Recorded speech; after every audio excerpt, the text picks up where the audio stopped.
500 కోట్లు ఖర్చు పెట్టి ఆయన కట్టుకున్నది ఇల్లు కాదు, ఆయన రాజకీయ సమాధి కట్టుకున్నాడని చెప్పి భావిస్తూ 500 కోట్లని మనం క్షమించేయచ్చు, చూడవలసిన వాటి మీద ఎలా అధ్యయనం చేయాలో చూడాలని.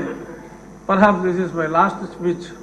ఇక్కడ కూర్చుని మళ్ళీ దాలిక కట్టు కాబట్టి దీని మీద లాస్ట్.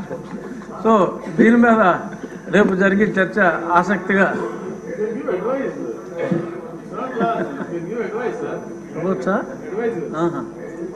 సో ఇది నా పర్సనల్ ఒపీనియన్లో.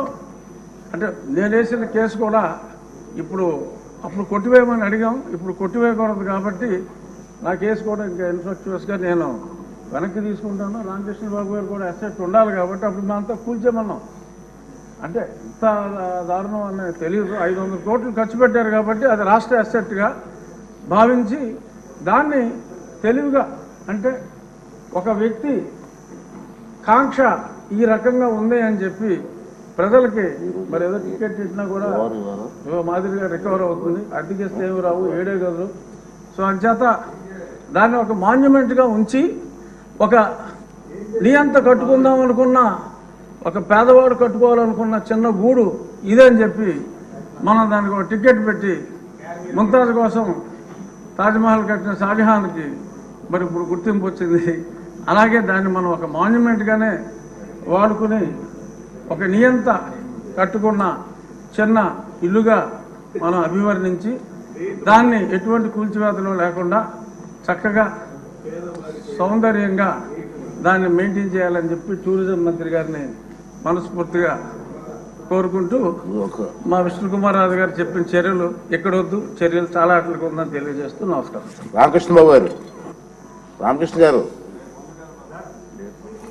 ఓకే అండి. మీ మనోభావాలన్నీ చూసిన తర్వాత సార్ ఒక్క నిమిషం ఉండండి, పెద్దలందరూ కూడా నిర్ణయిస్తారు కదా. మీ మనోభావాలు చూసిన తర్వాత చాలామంది దీని మీద ఇంట్రెస్ట్గా ఉంది, పబ్లిక్ కూడా ఇంట్రెస్ట్గా ఉన్నారు. దీన్ని సోమవారం నాడు ప్రత్యేకంగా టైం కేటాయింపు చేసి దీని మీద చర్చ జరపాలని పెద్దలు నిర్ణయించారు. సోమవారం నాడు కేటాయిస్తాం. ఇప్పుడు ఒక లాస్ట్ క్వశ్చన్ ఉంది, ఇదే మినిస్టర్ గారు.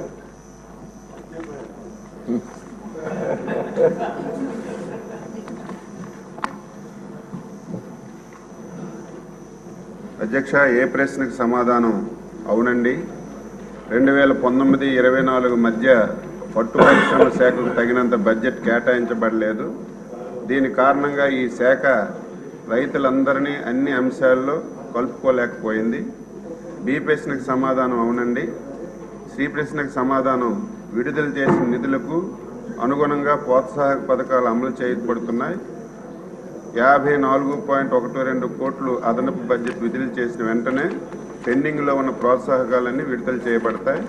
డి ప్రశ్నకు సమాధానం ప్రస్తుతం రాష్ట్రంలో సిల్క్ సమగ్ర, MGNREGS ద్వారా RKVY మరియు SDS వంటి వివిధ పథకాల ద్వారా పట్టు పరిశ్రమ మరియు మల్బరీ రైతులకు మద్దతు ఇవ్వడానికి ప్రభుత్వం అన్ని చర్యలు తీసుకుంటుంది.